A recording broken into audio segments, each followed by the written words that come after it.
ଥରେ ଜଣେ ସନ୍ଥ ପୁରୀରୁ ମଥୁରା ଅଭିମୁଖେ ଯାତ୍ରା କରୁଥିଲେ।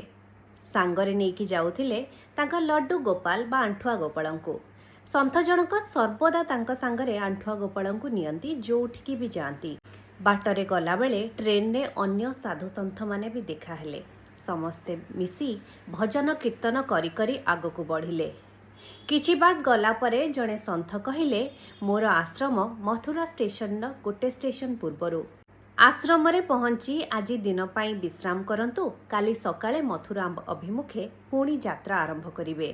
ସମସ୍ତେ ସନ୍ଥଙ୍କର ପ୍ରସ୍ତାବରେ ରାଜି ହୋଇଗଲେ ଏବଂ ମଥୁରାର ପୂର୍ବ ଷ୍ଟେସନରେ ଓହ୍ଲେଇଗଲେ। ଆଶ୍ରମରେ ଯାଇ ଧୁଆଧୋଇ ହୋଇ ସମସ୍ତଙ୍କ ପାଇଁ ଖାଦ୍ୟ ପରଷାଗଲା।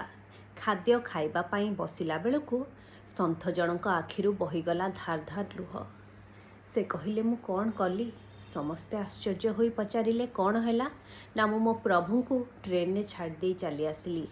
ତାଙ୍କୁ ମୁଁ ମୋ ଥଳି ଭିତରେ ପୂରେଇ ଉପର କମ୍ପାର୍ଟମେଣ୍ଟରେ ରଖିଥିଲି, ଆଉ ଭୁଲିଗଲି। କ'ଣ କରିବି ମୁଁ ଏବେ? ତାଙ୍କ ବ୍ୟସ୍ତ ହେବା ଦେଖି ସାଧୁ ଜଣକ କହିଲେ, ମୋର ଷ୍ଟେସନ ମାଷ୍ଟର ଖୁବ୍ ଜଣାଶୁଣା, ଚାଲନ୍ତୁ ତାଙ୍କ ପାଖକୁ ଯିବା, ସେ କିଛି ଗୋଟେ ଉପାୟ ନିଶ୍ଚୟ କହିବେ। ସମସ୍ତେ ସାଙ୍ଗ ହୋଇ ଯାଇ ପହଞ୍ଚିଗଲେ ଷ୍ଟେସନରେ। ଷ୍ଟେସନ ମାଷ୍ଟରଙ୍କୁ ବିକଳ ହୋଇ ତାଙ୍କ କଥା କହିଲେ। ସେ କହିଲେ, ଟ୍ରେନ କୋଉଠିକି ଯାଇନି, 3 ଘଣ୍ଟା ହେଲାଣି କିଛି କାରଣବଶତଃ ଇଞ୍ଜିନ ଖରାପ ହୋଇ ଏଇଠି ପଡ଼ି ରହିଛି। ହେଇ ଦେଖନ୍ତୁ, ଆଗରେ ଆପଣଙ୍କ ଟ୍ରେନଟି। ଏହା ଶୁଣି ସନ୍ଥ ଜଣକ ଭାବ ବିହ୍ୱଳ ହୋଇ ଦୌଡ଼ିଗଲେ ଟ୍ରେନ ଭିତରକୁ। ଆଉ ଯାଇ ଦେଖିଲେ ତାଙ୍କ ଝୁଲାମୁଣା ଭିତରେ ଲଡ୍ଡୁ ଗୋପାଳ ବସିଛନ୍ତି। ବହୁତ ଖୁସି ହୋଇଗଲେ ସେ। ପ୍ରଭୁଙ୍କୁ କହିଲେ, ପ୍ରଭୁ, ଏଥର ମୁଁ ଆସିଗଲି, ଟ୍ରେନକୁ ଯିବାକୁ ଦିଅ। ଏବଂ ଟ୍ରେନଟି ମଧ୍ୟ ବିନା ଦ୍ୱିଧାରେ ଗଡ଼ିବାକୁ ଲାଗିଲା।